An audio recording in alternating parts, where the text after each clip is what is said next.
Today on The More You Know, we'll be discussing how to know if you're expending enough effort and energy into your cardio workouts. Generally speaking, when we are working out, especially during cardio, we want to make sure we're trying hard enough that we are challenging the muscles, lungs, and heart, and allowing them to grow and adapt. The CDC recommends 150 minutes of moderate intensity activity or 75 minutes of high intensity activity per week. So, how do we know what's considered moderate and high? We can use a couple different tests or parameters to decide, and the easiest to use is called the TMYK test. Basically, if you're able to hold a whole conversation, you are likely in a light or moderate zone.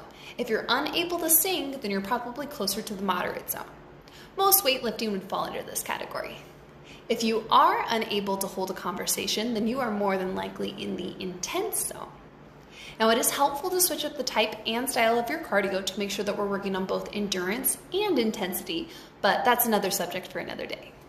This week, we are going to start to pay attention to how much time you are spending in the moderate and intense activity zones, and we're going to start tracking it next week to make sure that we are within the CDC recommendations. So ask yourself, am I able to hold a conversation but not sing?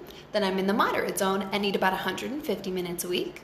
If I'm unable to hold a conversation, I'm probably in the intense zone and need about 75 minutes per week. Now remember, these are not exclusive, and you can and probably should mix and match. You will notice that 1 minute of intense activity actually equals 2 minutes of moderate activity.